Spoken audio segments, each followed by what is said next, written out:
pues en esta conversación que vamos a tener a tres con mis compañeros Martín y Juan Manuel Gutiérrez, Juancho, vamos a centrarnos en el concepto de teletrabajo y cómo a través de todo este tema de la pandemia, bueno, pues hemos pasado de una opción cómo se ha pasado de una opción en las empresas a una necesidad.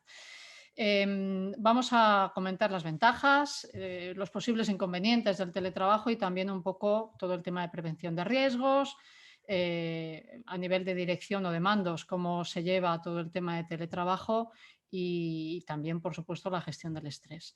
Y nada, pues empezamos con cómo ves tú, Juancho, todo el tema de cómo ha venido de golpe todo el tema del teletrabajo y cómo lo están enfocando un poco las empresas.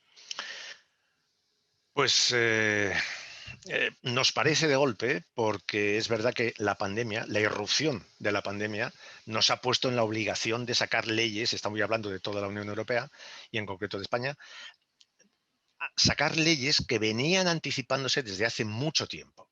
La Unión Europea nos sacó un acuerdo marco hace mucho tiempo, pero que patronal y sindicatos de los diferentes países de la Unión no se terminaban de sentar a firmar.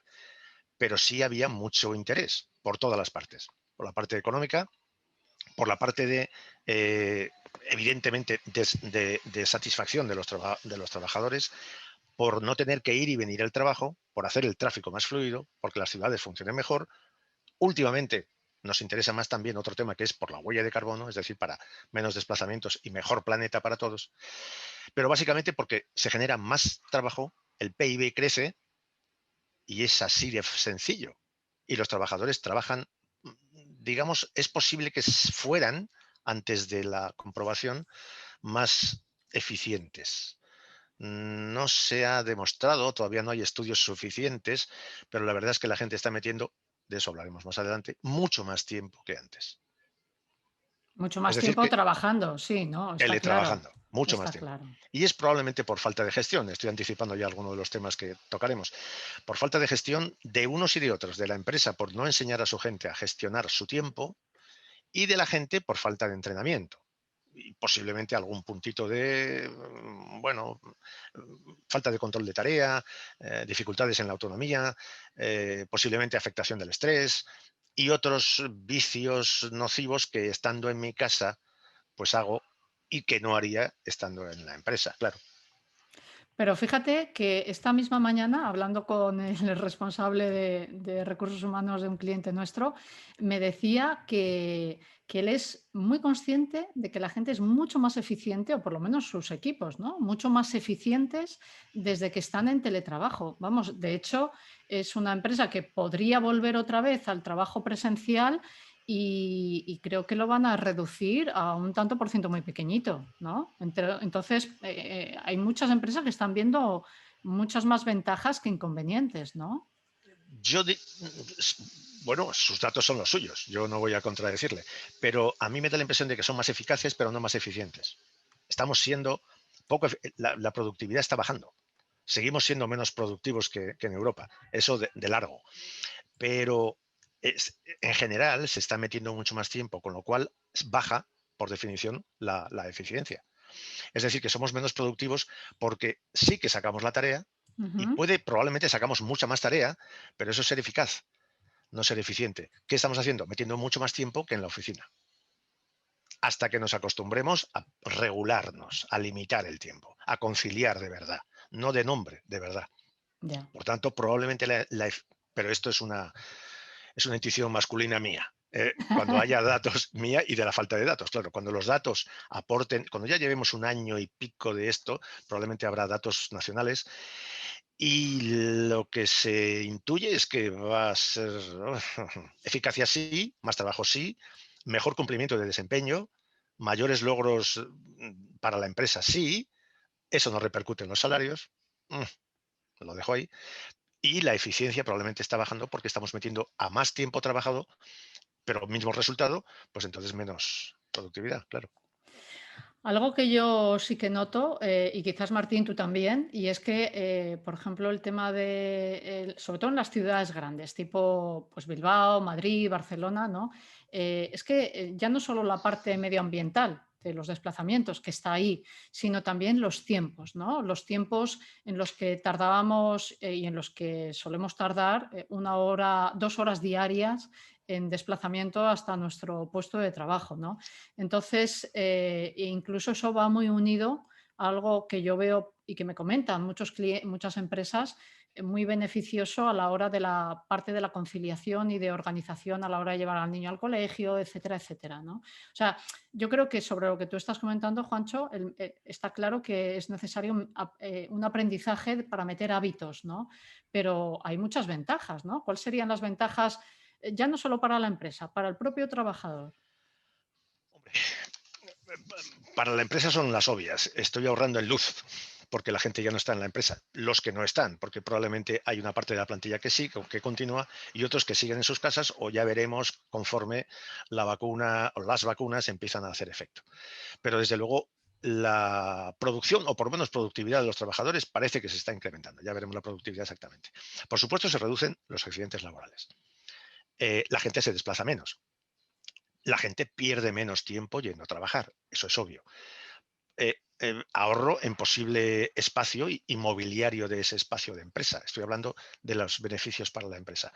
Es complicado el absentismo, la medición del absentismo estricto, pero probablemente está descendiendo, probablemente. Eh, Hace falta un mayor control del desempeño de las actividades realizadas por los trabajadores, pero probablemente está siendo, ya digo, mayor. Por supuesto, es más sencillo conseguir el trabajo de alguien, porque está toda la gente en esta situación de indefinición. Y bueno, eso sí, hace falta una cierta innovación tecnológica en las empresas que estaban adormiladas, excepto las pioneras, en la implantación en los hogares de esa posibilidad tecnológica de trabajar. Digo tecnológica porque hace falta bastante más que eso. Es decir, que hace falta una innovación de gestión en muchas de las empresas, porque no es solo poner un ordenador y una entrada wifi potente, sino es algo más, es gestionar y al mismo tiempo hacer que la gente sepa gestionar. Y las ventajas para la gente son obvias. Estoy ganando tiempo, estoy ganando espacio y comodidad, estoy en mi casa. Eso tiene su parte buena y su parte mala, claro. Si puedo y la casa es suficientemente amplia, en este país de todo un poco, pero en las grandes ciudades eso es bastante complicado. Las casas son muy pequeñas, no están las posibilidades, habilitar ese espacio para que sea un entorno de trabajo adecuado es complejo, por no decir otra cosa. Eh, y a eso las empresas, por los decretos, leyes y demás, se están comprometidos para hacerlo ahora mismo, pero ya veremos a corto, medio y sobre todo medio largo. Es decir, que ese costo de intervención inmediata por la pandemia sí, pero las empresas que quieran seguir teletrabajando con su gente tienen que hacerse cargo de algo más que la mera instalación. Es la adecuación del entorno de trabajo. Es bastante más complicado. No mucho más, pero ya digo que no es sobre todo de inversión, es más bien de gestión. Tienen que organizarse mejor. Y ahí es, Formación también, ¿no? Que se Claro, enseñe a los claro. trabajadores, porque mucha gente ni a lo mejor ni se plantea el problema. O sea, dice, bueno, yo tiro para adelante y me monto aquí mi oficina en el salón, pero claro, no está en las mejores condiciones o ni siquiera unas condiciones adecuadas, ¿no? Estoy contigo, Martín, pero además es que yo creo que las empresas, a ver, yo no creo en el paternalismo de las empresas, en la pelea de empresa y sindicatos para todos, sino creo más bien en la negociación y en la gestión inteligente. Las guerras de trincheras del siglo pasado ya se quedaron en el siglo pasado.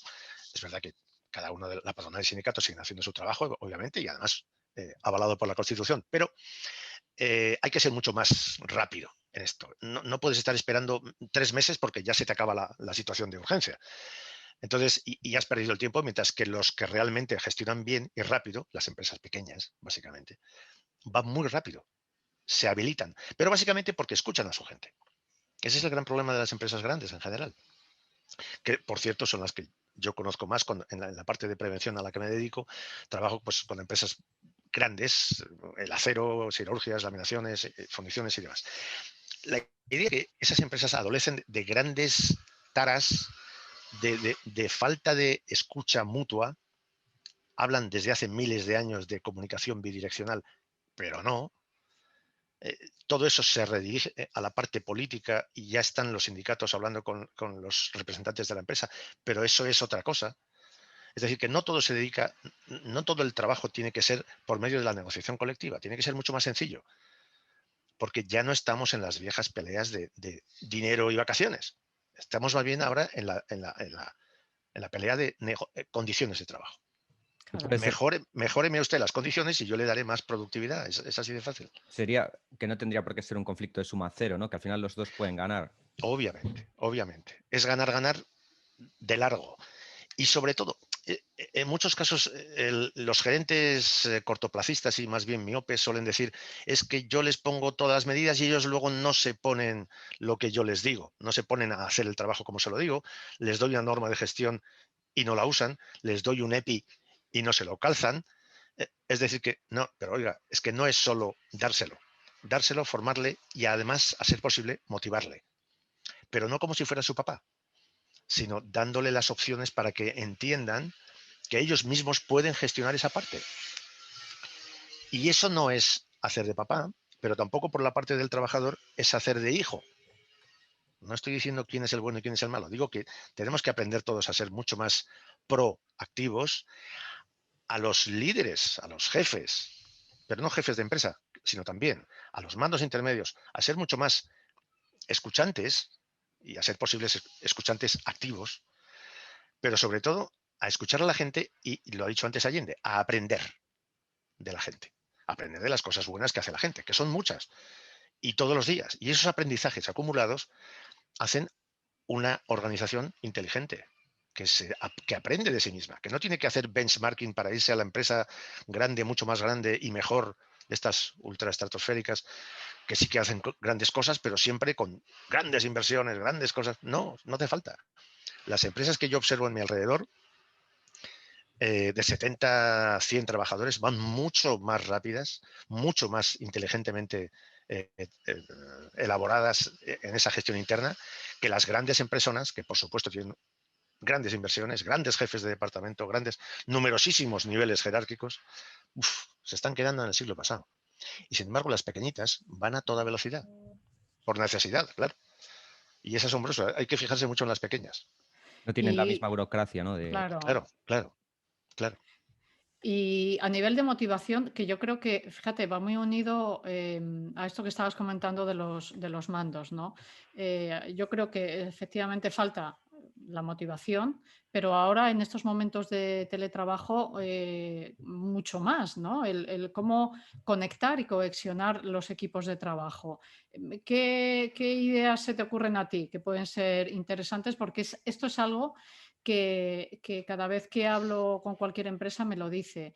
El teletrabajo puede estar mejor o peor, pero esto que la unión que antes se hacía tomando un café o tomando, ¿vale? O que te levantabas y preguntabas, se está perdiendo, ¿no? Y estamos notando como que el personal ya no, es como la sensación de que ya no se siente tanto dentro de la empresa. Entonces, Obviamente no lo está.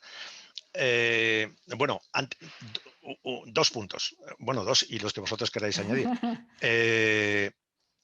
Mi impresión es que en la época del Big Data en la que estamos empezando, hay demasiados, todos los que estamos en calidad, siempre estamos dando el tueste con la cosa de los indicadores. Indicadores, por favor, indicadores, porque si no, no sé si estoy mejorando. Cierto, vale. Pero me parece que hay demasiados indicadores de procedimiento, de cómo estamos gestionando, pero en realidad quizá ya hemos sobrepasado eso y tenemos sobreinformación, como antes de Internet y Google. Pues el más listillo de la reunión de fin de año se sabía todas las respuestas de los cuestionarios estos, de los jueguecitos de familia. Vale. La idea es que ahora tenemos sobreinformación y hay que saber escoger muy bien. Yo creo que tenemos sobreproducción de indicadores de procedimiento y faltan a nivel de liderazgo de las empresas indicadores de propósito, de qué estamos haciendo. Y si estamos llegando a eso que queremos, porque para eso obviamente tenemos que haber definido los valores, los objetivos de empresa. Pero también otra cosa que son los indicadores de impacto. ¿Qué estoy haciendo? ¿Y cómo estoy haciendo eso que estoy haciendo? Los psicólogos llamamos validez y fiabilidad, pero este test me mide eso que estoy queriendo medir y, por otro lado, ¿qué tanto me mide estas preguntas que estoy haciendo para medir esa cosa? No sé si lo he complicado más. Lo que estoy diciendo es, dejémonos ya de medir por suficiencia. El que no lo tenga, desde luego, está obligado a hacerlo. Pero quizá dejémonos ya a los líderes de las empresas de seguir midiendo qué hace cada persona, qué hace cada máquina, hora, qué producción. Eso quizá no tiene tanto interés como saber hasta qué punto estamos consiguiendo lo que queremos conseguir y que hemos transmitido a la gente, que son los valores de empresa, y a ser posible que esos valores sean compartidos por la gente. ¿Se han comunicado suficientemente? No los he puesto en el tablón, no. Los he comunicado, los he debatido, he añadido a lo mejor alguna modificación que la gente ha propuesto, porque además pueden ser perfectamente válidas. ¿Para qué estoy haciendo un PDCA, el ciclo famoso de calidad, si la gente no está participando adecuadamente o solo participa en la parte de manufactura del producto o del servicio que damos? ¿No puede ser también en las obras de gestión? Estamos hablando todo el rato de competencias líquidas. Cuando la gente aporta algo sobre eso, ¿lo incluyo en mi metodología? ¿Le doy vueltas PDCA? Primero enseño a la gente lo que es el PDCA y luego cuando lo empiezan a aplicar digo, no te metas en mi campo que yo soy el que gestiono. No, lo que tengo que hacer es incluir, obviamente, no por negociación colectiva, sino las que me parezcan interesantes, pero porque lo son. Y porque probablemente la gente, cuando gasta tiempo de su cabeza para decirte alguna cosa que en su puesto está haciendo lo mejor, ¿qué te cuesta escucharlo y, a ser posible, implantarlo? Sobre todo si es barato. Y esos son los indicadores de impacto. Cuando la gente observa que está haciendo cosas, que ha sugerido alguna cosa, pero no porque lo dice el jefe que te va a dar a cambio pues un fin de semana en no sé qué casona asturiana preciosa, que no sé qué. No, sino simplemente porque dice círculos de mejora de calidad, círculos de seguridad, lo que sea. Cualquier, o incluso producción. ¿Se podría mejorar el proceso? Plantea alguien haciendo esto y otro. Y si se ve que sí, lo de menos es como retribuir, en el sentido de recompensar. Reconocer siempre. Recompensar, bueno, ya veremos. La cosa es, si realmente les das cierta propiedad de proceso, que es un palabra que quiere decir hacer que la gente se crea que realmente tiene capacidad para hacer lo que hace de forma... esto no es una cooperativa, esto no es una democracia, es una empresa. Aquí mandan los jefes, sí. Es su casa, sí. Pero deja que el proceso se gestione a sí mismo si se puede. Y eso es, muchas veces, cuando no sucede así, es por carencia de un gran palabra también, que es delegación. A los jefes les cuesta delegar. Y muchas veces son el tapón que está haciendo que la cosa no funcione. Entonces luego nos pagarán a los consultores externos y demás, pero en ocasiones no hace falta que gasten ese... Hombre, por supuesto, como lo vemos desde fuera, como cualquier partida de ajedrez, lo hacemos mucho más rápido y a la primera. Pero a veces estudiando y trabajando con su propia gente sería mucho más barato. No mejor, pero sí más barato. ¿Crees que los empresarios que tú contactas por tu actividad, cuál es su sensación en este sentido? O sea, que el teletrabajo ha aportado algo positivo, algo negativo. ¿Hay más sorpresa por el resultado positivo o a lo mejor están frustrados? ¿Cuál es la sensación general que hay con el teletrabajo en las empresas? Lo que yo veo, pero eso es mi ámbito de experiencia, entonces no es representativo, por supuesto. Pero mi impresión, y hablando con gerentes, no digo CEOs, porque los que están ya estratosféricos ya no están en el mundo, están sobrevolando. Los que sí están en plantilla, los que están en lo que van al Gemba. ¿Os suena esto del Gemba de calidad? Es una palabra japonesa para decir el sitio donde trabaja la gente. Entonces, a los gerentes les obligan, todas las grandes empresas de estas japonesas, Toyota y demás, el método Toyota. Dice al gerente, paséate por el Gemba, porque allí pasan las cosas. Es decir, vete a la planta y pasea. Pero no empieces a hacer tonterías de saludar a la gente y abrazar. Y esas chorradas son paternalistas y no. Pero lo que sí es, tú gestionas, te pagan para gestionar allí en la oficina, estás siempre frente a una Excel, correcto, está muy bien, pero si no paseas, no ves lo que pasa donde las cosas pasan, y pasan ahí. En las plantas industriales pasan ahí, en el Gemba, el palabra famoso. Bueno, pues quitar Gemba y poner sitio donde trabaja la gente, en las oficinas, pues oficinas, en las ministerios, los ministerios, en las oficinas de los ministerios, pero a ser posible en la zona donde se atiende al cliente. Es decir, que sea un producto, sea un servicio, el Gemba es aquel sitio donde hay que se presta el servicio, se genera el producto. Y si el gerente no está ahí, no está. O al menos para los grandes sistemas de calidad, no está donde debería. Todo el rato no, pero sí de vez en cuando. Y no es para que le vean, aunque también. La ejemplaridad es un palabra que dejo aparcado por si tenemos algún rato, pero la verdad es que ejemplaridad es una gran palabra que se debería incorporar a los valores. Algunas empresas lo han hecho y la verdad que, bueno. Y respecto a la pregunta de Martín, a ver si me ciño un poco porque si no se nos acaba el tiempo. Mi impresión y la suya, la de los gerentes y mandos intermedios también con los que contacto, es que están viéndolas venir. Es decir, no sé. Ahora mismo todo va bien, la gente que ha entrado a teletrabajar muy bien, sorprendidos todavía de cómo va yendo. Alguna gente sí se queja de que ha sido todo brutal, es decir, que el irse a casa de repente con lo que tuvieras puesto allí y luego que te han ido organizando ha sido demasiado abismal para la gente que no sabe trabajar sola. Y bueno, pues eso es gente, es un problema específico y requiere formación específica. Es decir, gente que se gestiona a sí mismo mal, que en compañía funciona muy bien, pero que de uno en uno, es decir, yo en mi casita, voy muy mal. No cumple los horarios, no cumple el trabajo, se deprime, no sabe cómo salir de ahí y claro, es difícil entrar en su casa y acompañarla. Para eso hay multitud de herramientas, no solo de gestión del tiempo, que son las más evidentes, sino también formatos de ayuda y sobre todo una cosa muy curiosa que yo creo que es una gran y que he comentado con alguna persona y está de acuerdo conmigo.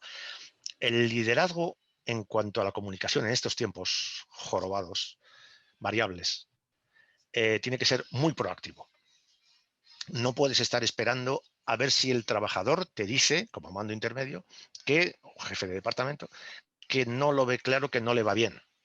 O a apreciar que sus datos son deficientes. Tienes que ir a por él o a por ella, directamente, con cordialidad, con mucha inteligencia emocional, tema del que ya no hace falta hablar, pero también con otro tema que es más actual, que es la inteligencia organizacional, a la que podemos dedicar un debatito de estos, porque la verdad es que tiene bastante enjundia. Es decir, el líder no puede, o la líder no puede quedarse ya en el tiempo de cuando vea que esto va francamente mal, actúo, intervengo. No, mucho antes. Porque en estos tiempos está la gente muy... los que funcionan bien, muy bien, pero los que no tienen esa capacidad o entrenamiento o experiencia, se ven muy solos o solas y les cuesta pedir ayuda. Porque una cosa es pedir ayuda a un psicólogo, que es tu vida, y otra cosa es pedir ayuda a quién. Y en las empresas no figura esa persona. Los mediadores, que en las empresas grandes sí existen, mediadores para todo, mediadores para conflictos, situaciones de acoso, lo que sea. Esos mediadores que pueden ser externos perfectamente, pero que están identificados dentro de la empresa, en las empresas pequeñas y medianas no existen. Entonces, se buscan la vida entre ellos con el círculo de compañeros más cercano, pero si no, no pido ayuda a nadie hasta que me derrumbo. Y ya cuando me derrumbo voy muy tarde. Y como jefe o jefa vas muy tarde cuando tu empleado se ha derrumbado. Situación que, por cierto, es contagiosa. Entonces hay que atajar desde el principio, prever mucho las cosas, anticiparse a las posibilidades de mal desempeño, porque es difícil que alguien trabaje mal queriendo. Es mi intuición masculina de muchos años de experiencia. La gente no, salvo 2 o 3 o 4 o 5, que lo hacen mal queriendo, es muy raro. Lo normal es que la gente, si lo hace mal, es porque no sabe o porque no puede. Difícilmente porque no quiera. Entonces, tienes que estar mucho más pendiente ahora en tiempos de pandemia y lo que dure para atrapar a esa gente y recuperarla antes de que vaya a peor. Prevención secundaria. Con lo que tú has dicho, Martín, y lo que comenta Juancho, Fijaros que yo lo que sí estoy detectando es que la formación se está aumentando en todos los aspectos, no solo en el curso nuestro de teletrabajo, sino gestión del tiempo y sobre todo muy focalizado en temas de gestión del estrés. Es decir, así como las empresas tardaban a lo largo del año en empezar a formar a sus equipos, ahora están empezando, ha comenzado el año y están empezando muy fuerte.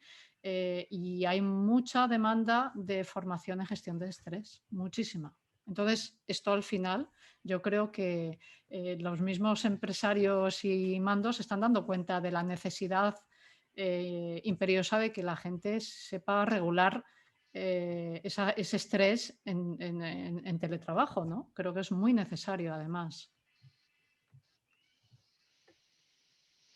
Martín, te miro a ti, a tu imagen, para no monopolizar el debate.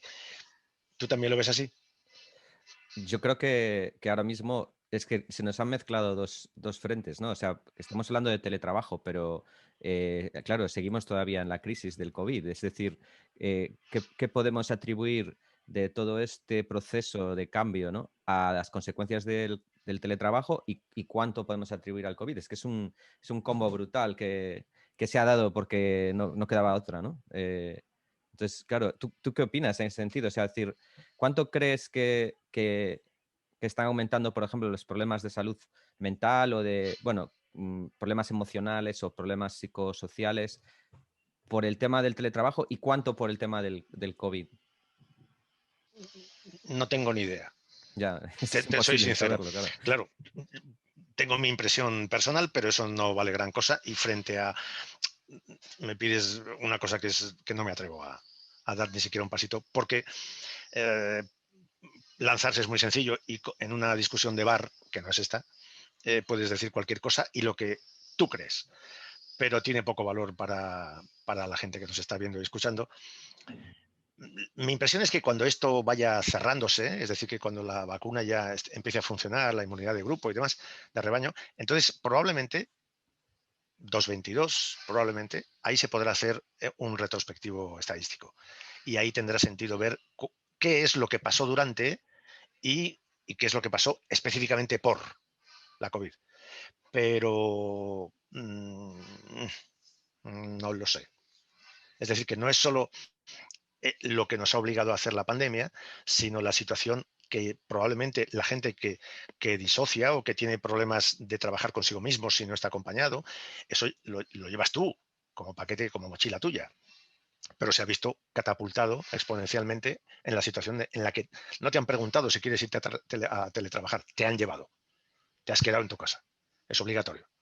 Entonces, claro, ya no hay posibilidad de, como se preveía en los tiempos normales, pre-COVID, de decir, ¿quién quiere teletrabajar? Por ejemplo, cuando IBM España, hace ya decenios, no me acuerdo, un decenio y pico, que fue una de las grandes empresas primeras en lanzarse al teletrabajo, porque sí, dijo en Madrid, además el edificio es enorme que está en Avenida América, dijo, 50% de la plantilla se va a ir a casa.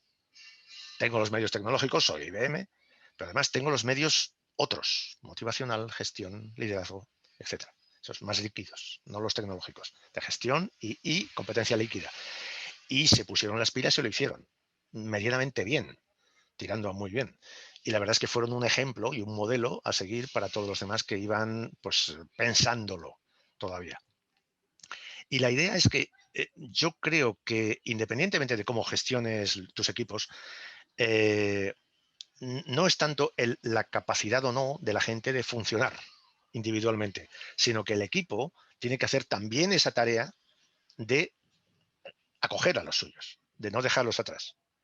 Es el peor momento para empezar a hacerse el hiperliberal y empezar a decir, el que se quede atrás no, es más bien esta frase de los bomberos de las películas, esa de que no te puedes caer y el otro se va a caer en un agujero y entonces no, le dicen todos los bomberos, si te caes tú nos caemos todos, aquí o vamos todos juntos o no. Este es el momento de hacer eso, todavía. Es decir, que no se puede dejar a nadie colgado. Si alguien tiene problemas, hay que recuperarlo, se puede hacer. Económicamente no sé cuánto cuesta eso, que es una parte importante para los genetes, pero creo que merece la pena, porque después el equipo estará sobrecargado de experiencias que han surgido de la nada. Es decir, que estamos sometiendo a los equipos, a todos los equipos, a un, como dicen los banqueros, a un test de estrés. Bueno, pues si salimos victoriosos, si los equipos de cada empresa salen victoriosos, eso que llevas ya en el bagaje para más adelante. La obligación, sí, te ha obligado, bien, vale, pero te han dado por todos los costados, y también de la UE nos llegará alguna vez ese dineral que va a llegar a todos los países, claro. La idea es que si eso llega a abajo del todo, se ha compensado por lo menos por la parte económica, digo yo. Pero eso que has ganado en tu gente. A la gente de repente es como con los cursos de outdoor que hacemos, cogemos a la gente, la llevamos, en el caso de Madrid, a la sierra, les hacemos allí pequeños ejercicios de desastre para que todos tengan un poco de frío, un poco de agua, y vuelven a casa y ¡uy, qué equipo más guay! Si en realidad este tipo que nunca he trabajado con él 15 años y justo en este fin de semana he comentado 2 cosas con él que somos primos hermanos y no lo sabíamos. Bueno, porque tenemos hobbies parecidos, aficiones y demás. La cosa es que ese test de estrés que hacemos para gestionar mejor la cohesión de equipo, la gente de recursos humanos, te lo ha dado la pandemia. Si lo trabajas bien, coño, eso es para ti, eso es para tu empresa. Eso te va a dar muchísima más potencia para poder hacer cambios aquí ya o post pandemia. Cambios de cualquier tipo. A nivel táctico, pero sobre todo a nivel estratégico. Cualquier tipo. Y fíjate, bueno, ahora te iba a preguntar además qué ideas se te ocurren, o bueno, por tu experiencia para mantener esa cohesión grupal aparte del teletrabajo, ¿no? ¿Qué ideas adicionales?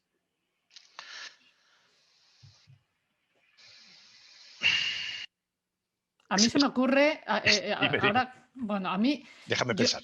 tú ya sabes que en el área que yo imparto formación, sobre todo la parte de gestión del estrés con mindfulness, con atención plena, el tema de inteligencia emocional con atención plena, bueno, como ahí se trabajan áreas emocionales, la regulación cognitiva, bueno, y en los grupos, sea por videoconferencia o sea presencial, pero ahora es por videoconferencia, los grupos salen mucho más unidos, porque realmente están compartiendo, bueno, áreas que normalmente no suelen compartir. A lo mejor no hablan con sus compañeros, mientras que en esos cursos sí.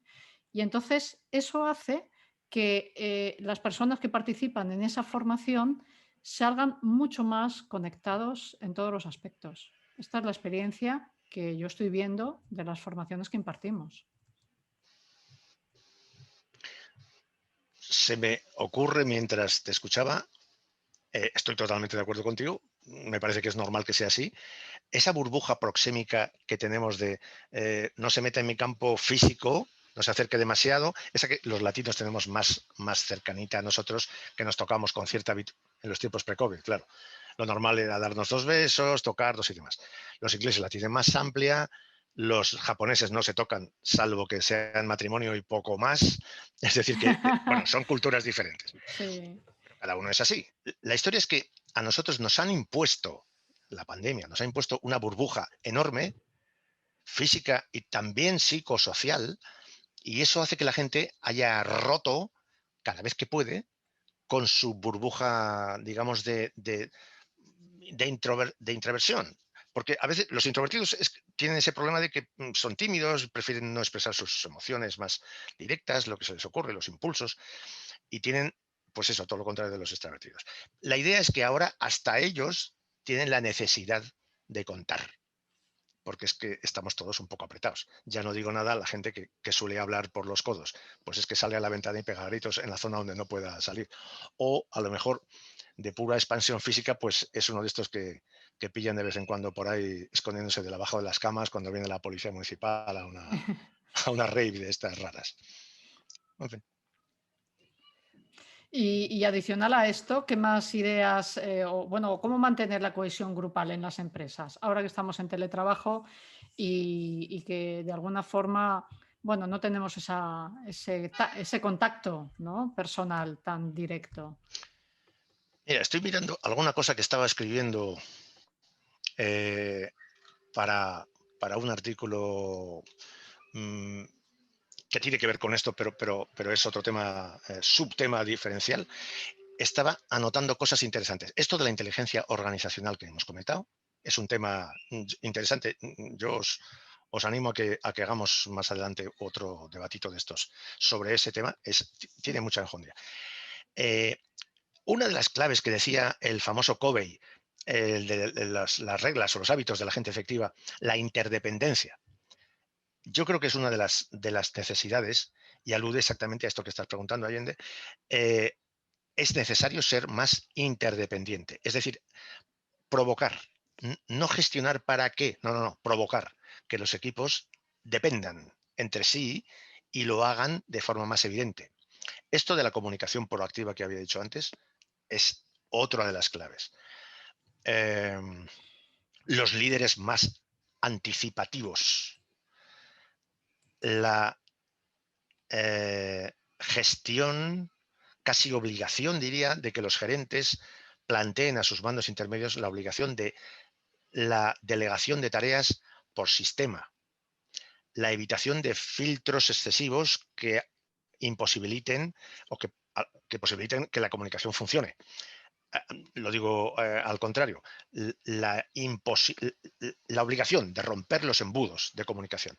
Cuando una persona es la única que sabe en un departamento sobre cualquier tema, todo gravita sobre esa persona. Si esa persona no está o falla o viene más tarde, todo está a la espera de que él o ella acuda y lo arregle. Eso no puede ser.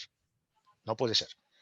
Y si es tan específico su conocimiento, pues tendrá que funcionar siempre como un astronauta, siempre conectado, porque es que es imprescindible en la empresa. Y mucho menos dejar que se nos vaya, porque se jubila o cualquier cosa de estas, sin ponerle año y medio antes a alguien en quien pueda hacer la tarea de mentor.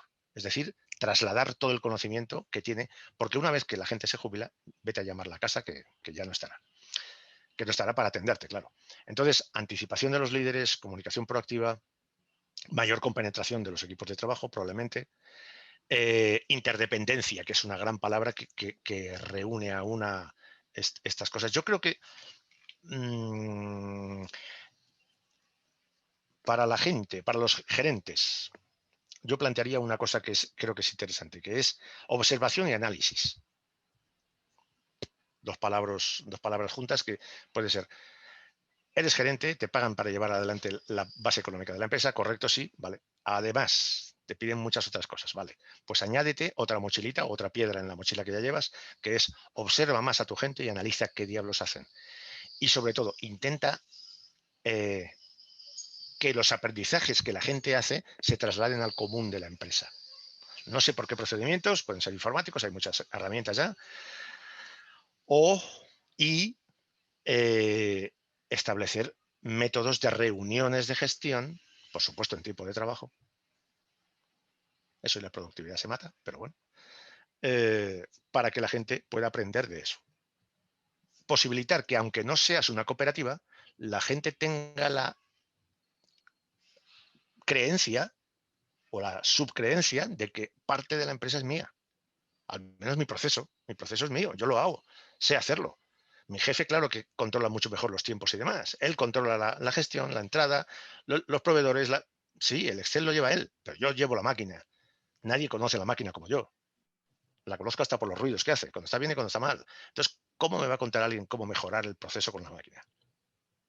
Y otro gran detalle, que es, pero esto ya es una entelequia estúpida, pero aún así la digo, es intentar romper lo más posible la barrera nosotros-ellos.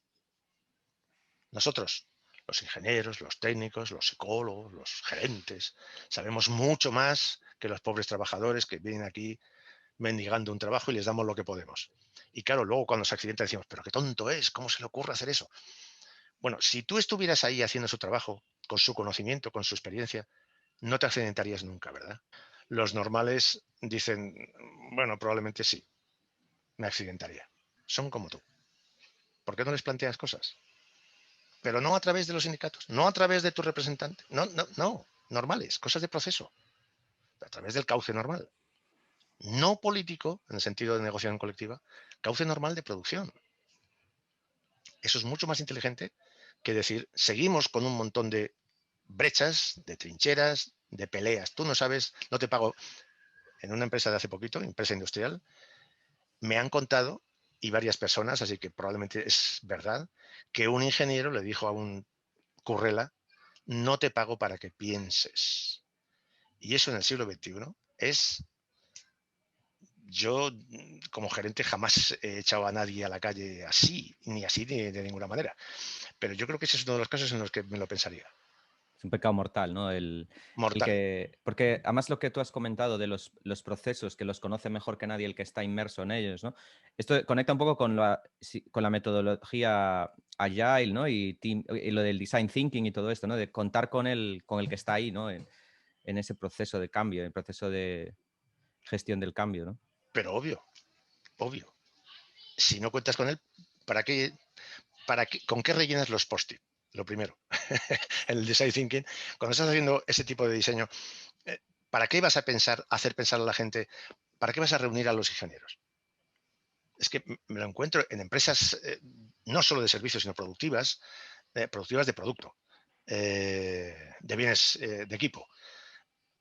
Cuando el ingeniero, una vez atendiendo la queja del trabajador, va y le diseña e implanta sin hablar con él o con ella la mejora, el trabajador nada más que lo ve y dice, pero qué desastre, o qué maravilla, ya está, perfecto, o qué desastre, me acabas de encerrar y si pasa algo no puedo escapar. Si viene el líquido a 1600 grados por ahí y me atrapa, me has atrapado tú, con tu mejora, tú con tu buena intención, pero ¿por qué no me preguntas a mí? Esto Y no hay respuesta sencilla para eso. Es que aunque la decisión que pueda tener el ingeniero sea genial, claro, esto conecta con también lo que comentabas antes de que el trabajador va a reaccionar en contra, ¿no? Si se le impone algo sin haber contado con él, es probable que no lo adopte, porque diga, no, pues yo ya haré lo que quiera, ¿no? Tienes toda la razón y además por eso mismo es poco inteligente. Así que deberías hablar con él, aunque solo sea para que le digas qué podemos añadir. No me hables de cambiar, pero que, salvo que hay un gran cambio, obvio. ¿Qué podemos añadir? ¿Un color? ¿Un no sé qué? Lo que sea, para que tú te sientas parte de la cosa. Aunque solo sea esa parte estética, pero luego la parte ética. Es que si tú ves las cosas como son, yo no estoy aquí 8 horas y yo no sé qué te he encerrado, que te acabo de dejar en un espacio casi confinado y si el acero, francamente, se sale de la zona de moldeo, tú mueres. Y, claro, eso lo ve el otro instantáneamente. Y tú, que eres un torpe ingeniero, que no te han enseñado que hay que reunirse con los pobres trabajadores, quizás no es que seas un tipo elitista, sino simplemente que no te han entrenado en la obligación de reunirse con la gente. Y no has observado en tu experiencia, o eres muy joven, que eso debe funcionar así. En el momento en que eso es así, dices, se me ha olvidado dar el paso intermedio definitivo, que es hablar con el usuario. Es que no te has hecho la pregunta, que es, ¿quién es el usuario del sistema? El trabajador, el operario. ¿Para qué te pagan a ti? Para diseñar cosas para que el otro produzca mejor, en mejores condiciones, para que todo salga genial a la primera, sin fallos, o con los menos fallos posibles. Para eso te pagan a ti.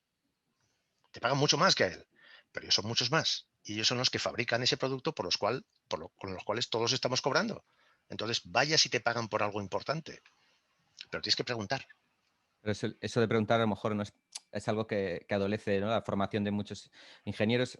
Los conozco de cerca porque tengo varios en mi familia y obviamente hay de todo, ¿no? Hay ingenieros de todo tipo, más humanistas, pero es verdad que tienden a ser como muy idealistas en el sentido de que creen que todo funciona como en la física, ¿no? Que todo funciona y claro, se les olvida el factor humano, que es un poco la parte irracional o la parte emocional, que es más complicado de entender, si no...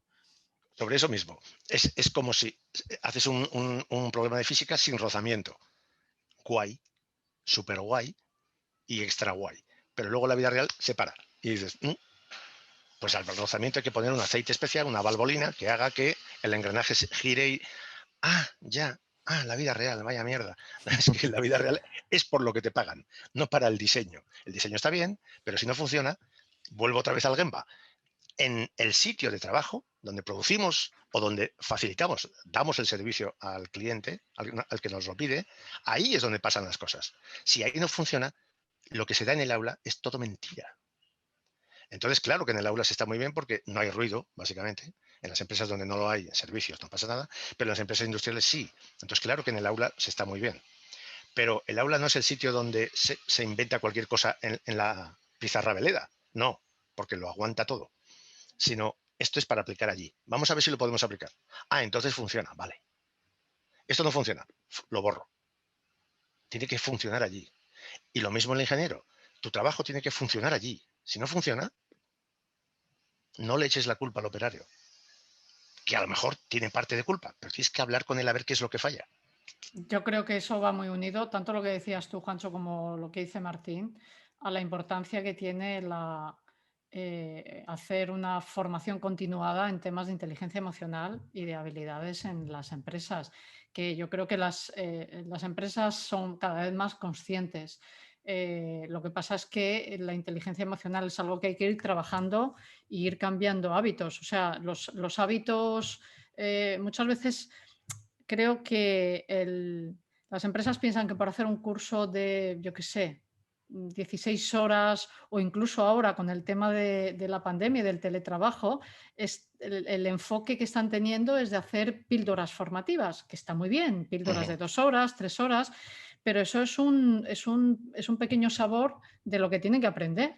Pero realmente si lo que queremos es cambiar hábitos y cambiar habilidades y mejorar en comunicación y en escucha activa y en ser más asertivos y así no se cambian hábitos. En la gestión del estrés lo mismo, no se cambian hábitos. Y esto es fundamental, sobre todo para los mandos y directivos en las empresas, ¿no? Un poco en base a la línea de lo que estabais vosotros diciendo. Totalmente de acuerdo. No se valora la formación como debiera. Siempre tiene que ir adosada a me la tengo que desgravar como sea, o subvencionar por lo menos. No, no, no, formación finalista a fondo perdido porque no es un gasto, es una inversión. Entonces sí, entonces te lo crees. Si siempre va pegada a me lo descuento, o por lo menos me lo sufrago en parte, te lo crees a medias. Y ya no te cuento nada con eso que cuentas ahí de la pildorita. ¿Prefieres caramelo de limón o caramelo de fresa? A ver, déjame que pruebe. Me gusta más la fresa. Pero claro, esto no es una ración de fresa.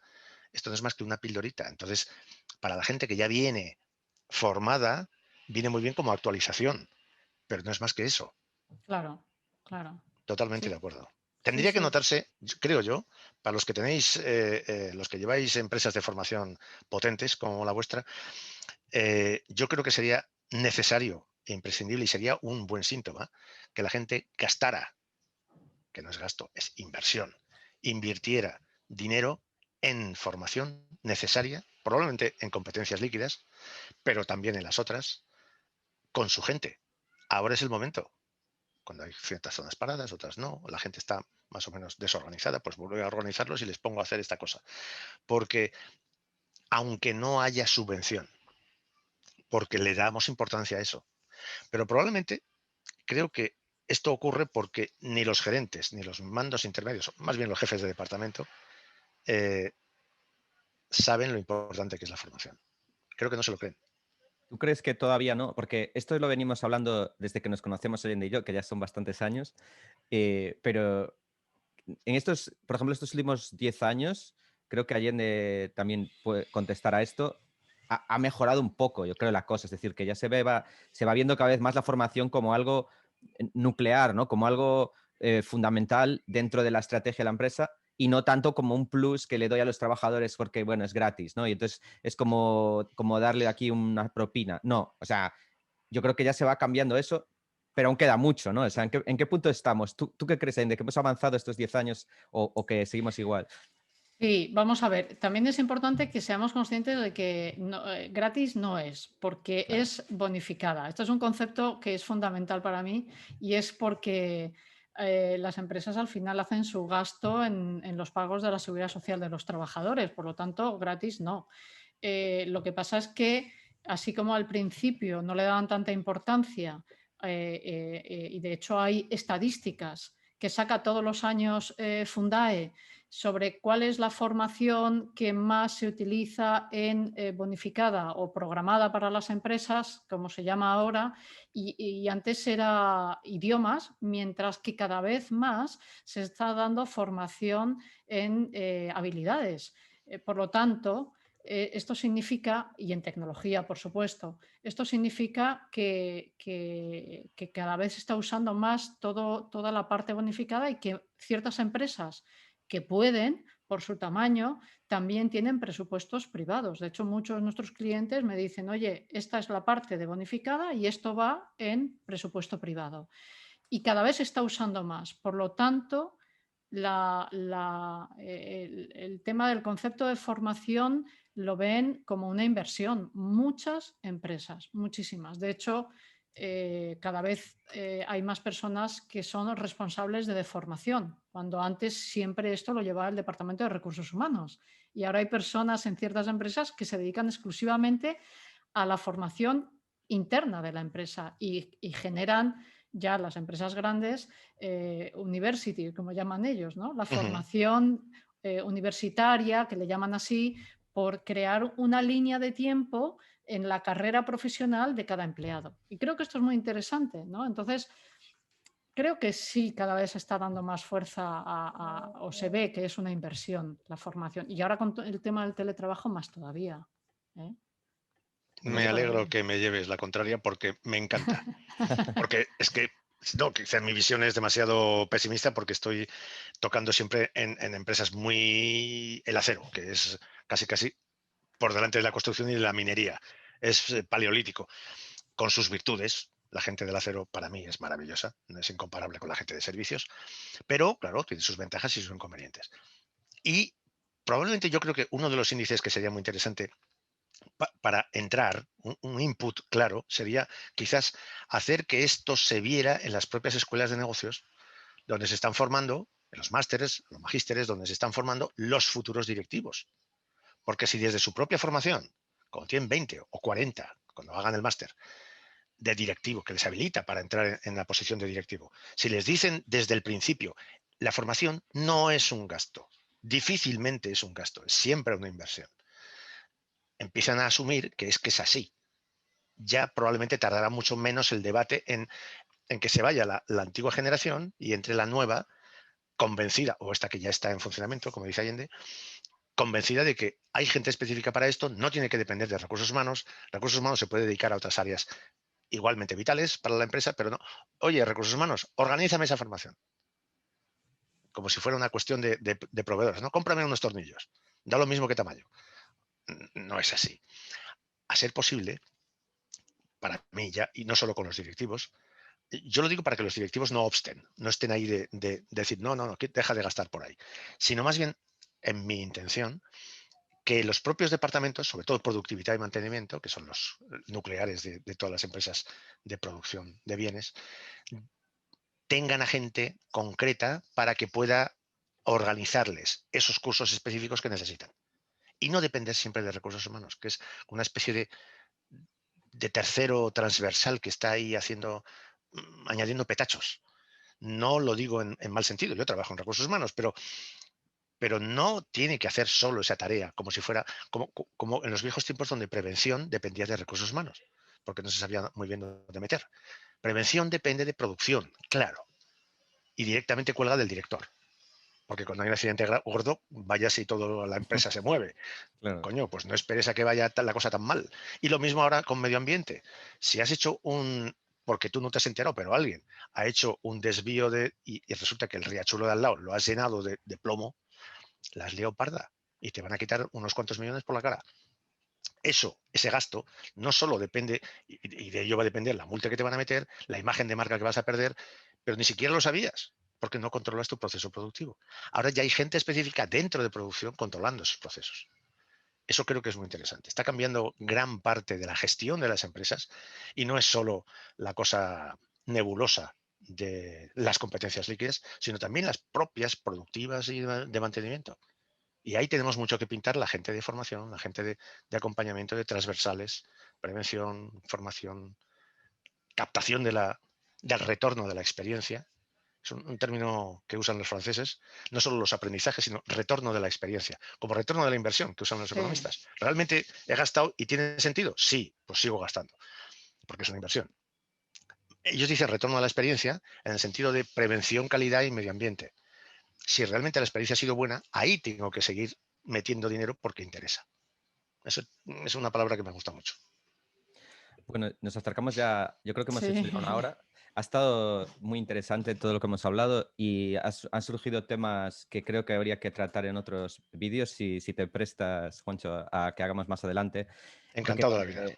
la inteligencia organizacional creo que es un tema que habría que ver a fondo y algunos otros, ¿no? Porque hemos tocado muchos palos, ¿no? Desde el punto de la salud, de las, bueno, también las metodologías, ¿no? En las que participan los propios trabajadores como la Agile. Esto es algo que vamos a hablar en un vídeo con otro experto dentro de poco. Con Alberto. Y bueno, creo que, no sé, si tú, Allende, quieres hacer alguna última pregunta y para ya finalizar. No, yo creo que ya hemos tocado un poco todas las líneas que, bueno, que yo tenía en mente y además creo que hemos ido profundizando. En algunos casos nos hemos desviado, pero además me parece súper interesante esos desvíos, ¿no? Porque ahí aparecen, como dice Martín, muchos palabras, Juancho, que son muy buenos para luego ir profundizando, ¿no? Está muy interesante. Es verdad que los esdrújulos estos son a veces demasiado nebulosos y voy a soñar. Bueno, pero es que a veces tienes que soñar un poquito para que eso le vaya sonando a la gente y vaya aterrizando. Pero es verdad que en cuestión práctica, ejecutiva, para hacerlo ya o incluso ayer, hay que adaptarse a lo que tienes e ir creciendo de forma incremental, pero ir creciendo y siempre pensando en que se puede mejorar. No en yo ya estoy, me mantengo, ya, con eso no vale. Eso ya no puede ser. Los directivos del siglo XXI tienen que notarse porque son acelerados, como va el mundo. O te metes en esa dinámica o te vas quedando atrás, incluso desapareces. Así que eso ya no cabe. Muy bien, bueno, pues nada, aquí lo dejamos y seguimos otro día, ¿vale? Encantado. Yo, aunque no sea conmigo, os engancharé me engancharé al vídeo y lo veremos. Ha estado genial toda la conversación. Ha estado muy bien. Gracias. Un placer. Hasta siempre.